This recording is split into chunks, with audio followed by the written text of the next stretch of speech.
दोस्तों, आपने अक्सर सुना होगा कि जोड़ियां ऊपर से बनकर आती हैं। हम चाहें या ना चाहें, माने या ना माने, पर वक्त कुछ ऐसे खेल खेल जाता है कि हमें इन बातों पर यकीन करना ही पड़ता है।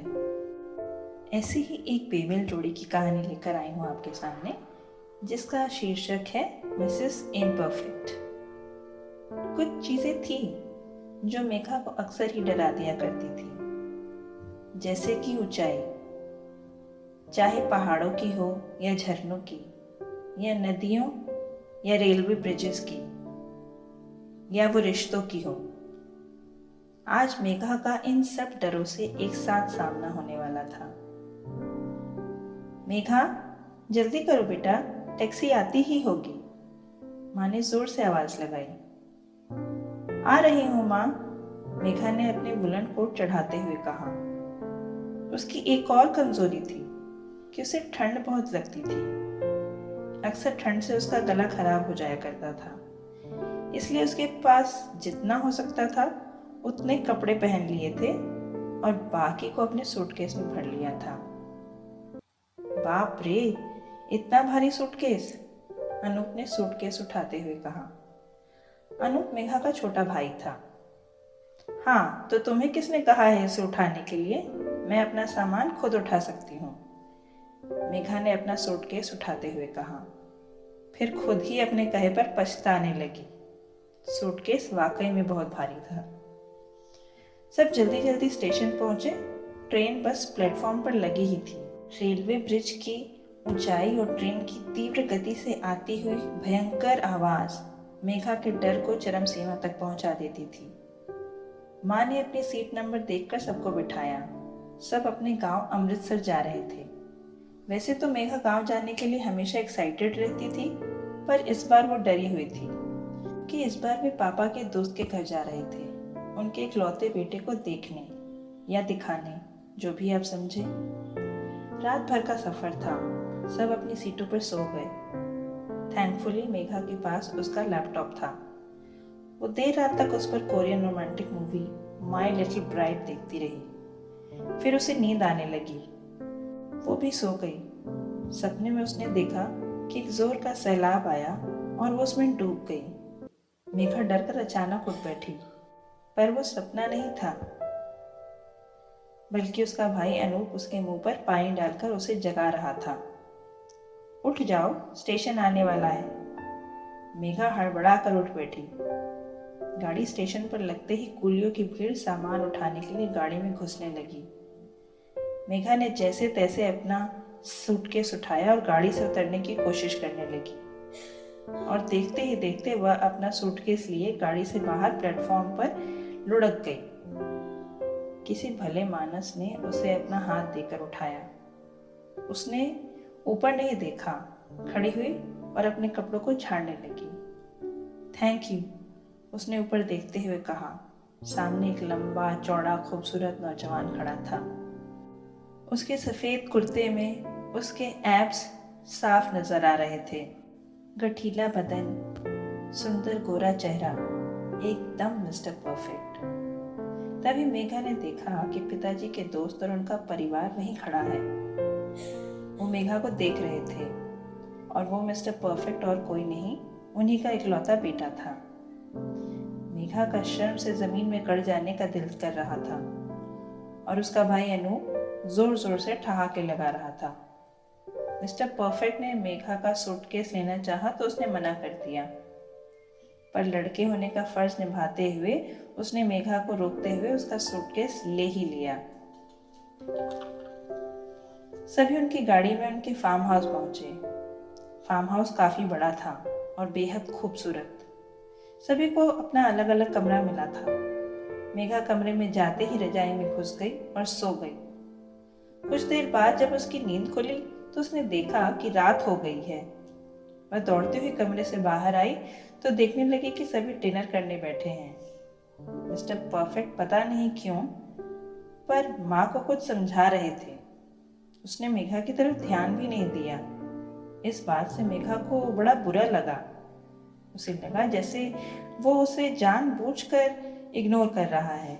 उसकी बेइज्जती कर रहा है। वह डिनर करके सीधा अपने कमरे में चली गई।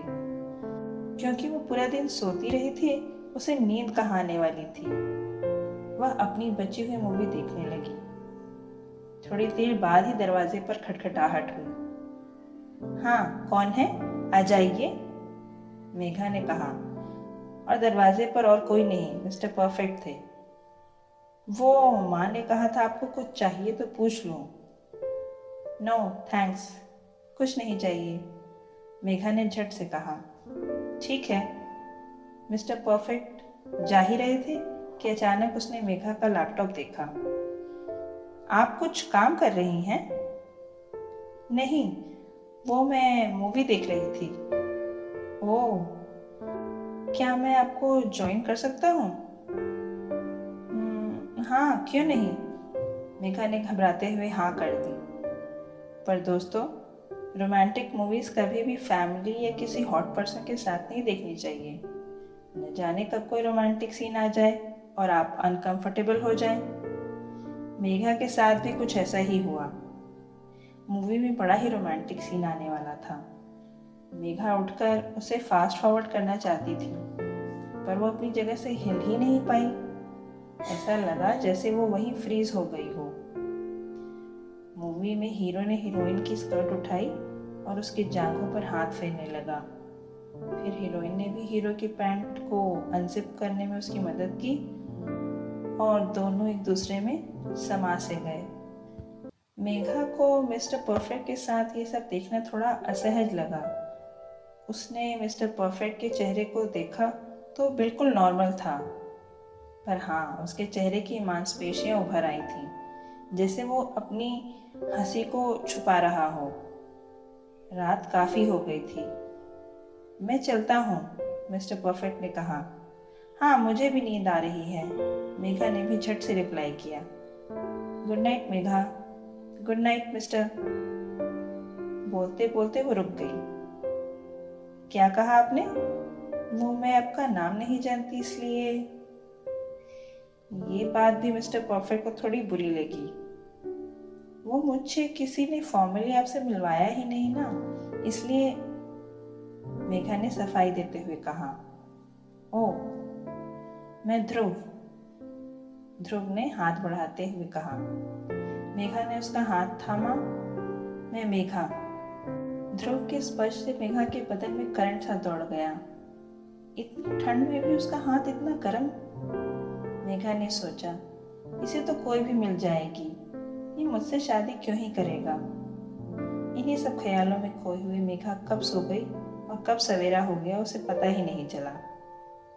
सुबह की धुंध बहुत लुभावनी लग रही थी। मेघा ने सोचा क्यों न थोड़ा घूमाऊं, और वो अनेकों नेक जैकेट लादे हुए घूमने निकल गई। खेत की मिट्टी रात की ओस से कुछ गीली सी थी और मेघा हमारी कुछ लुढ़कुमल। पतली पगडंडियों पर चलते हुए उसका पैर फिसल गया और वो धाएं से नीचे खेत में गिर पड़ी। उसी वक्त हमारे मिस्टर परफेक्ट वहां पहुंचे। अरे, क्या हुआ? कुछ नहीं, मेघा ने खुद को संभालते हुए कहा। वो ठीक से खड़ी भी नहीं हो पा रही थी। तुम इतनी जिद्दी क्यों हो?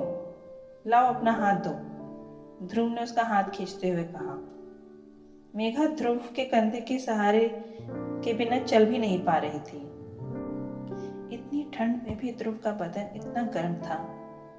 मेघा समझ ही नहीं पाती थी, पर उसे ध्रुव का साथ अच्छा लगने लगा था। मेघा, जो अपने मन में ध्रुव के खिलाफ एक गंवार, नैरो माइंडेड और न जाने कितने नेगेटिव इमेजेस को लेकर बैठी थी, वो कहीं छटने लगे थे। दोनों वहीं पास के कुएं के मुंडेर पर बैठ गए। मेघा ने अपनी जिज्ञासा को शांत करने के लिए पूछा, तुमने आगे पढ़ने का नहीं सोचा? मेघा, मैंने एमबीए कर रखा है, इंडियन इंस्टीट्यूट ऑफ एग्रीकल्चर में कार्यरत हूँ। पापा का बिजनेस भी देख रहा हूँ। अब और क्या करूँगा? मेघा इतना सुनकर हैरान रह गई। उसने फिर ध्रुव का मन टटोलने के लिए पूछा, तुम्हें तो हाउसवाइफ ही चाहिए होगी ना? नहीं, मुझे जीवन साथी चाहिए, ध्रुव ने जवाब दिया। हाँ, अगर वो घर में रहना चाहे तो भी ठीक और काम करना चाहे तो भी, वैसे भी हमारा बिजनेस इतना बड़ा है, मैं अकेला उसे नहीं संभाल सकता। वैसे तुम क्या चाहती हो? ध्रुव ने मेघा की तरफ प्यार से देखते हुए पूछा। मेघा ने ध्रुव के सवाल को इग्नोर करते हुए पूछा, तुम मुझसे शादी क्यों करना चाहते हो? तुम तो इतने अच्छे दिखते हो, इतना बड़ा बिजनेस है तुम्हारा, तुमसे तो कोई भी लड़की शादी के लिए तैयार हो जाएगी। हाँ, तो तुम क्यों नहीं? ध्रुव ने सवाल के जवाब में ही एक सवाल पूछ लिया।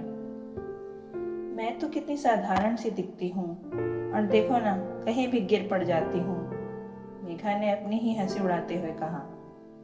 ध्रुव वहीं मेघा के सामने घुटनों पर बैठ गया और बोला, मुझे तो तुमसे उसी दिन प्यार हो गया था जिस दिन माँ ने तुम्हें तस्वीर दिखाई थी, और जब तुम प्लेटफॉर्म पर गिर पड़ी तो मैं तुम्हारा दीवाना हो ही गया। ओह, तो तुम्हें गिरी हुई लड़कियां पसंद है? मेघा ने उसका मजाक उड़ाते हुए कहा। मेघा, क्या तुम मुझसे शादी करोगी? मैं अपनी पूरी जिंदगी कैसे ही झल्ली लड़की के साथ बिताना चाहता हूँ। और उसने जेब से अंगूठी निकालकर मेघा की तरफ बढ़ा दिया। खुशी के मारे मेघा की आंखों में आंसू भर आए। उसने तुरंत ही हाँ कर दी। दोनों ने घर जाकर एक खुशखबरी अपने घर वालों को दी, तो उनकी भी खुशियों का ठिकाना न रहा। दोनों की खूब धूमधाम से शादी हुई और वे दोनों बड़े प्यार से अपने जीवन को बिताने लगे। दोस्तों, ये कहानी आपको कैसी लगी प्लीज कमेंट करके जरूर बताइएगा। और हाँ, कहानी अच्छी लगी हो तो एक लाइक जरूर कीजिएगा। और दोस्तों, ऐसी ही प्यार भरी कहानियां सुनने के लिए चैनल को सब्सक्राइब करके बेल आइकन को प्रेस कर दीजिए, ताकि जब भी मैं कोई नई कहानी लेकर आऊं तो वो सबसे पहले आप तक पहुंचे। इसी के साथ आपसे इजाज़त लेती हूँ। गुड नाइट, शब बखैर।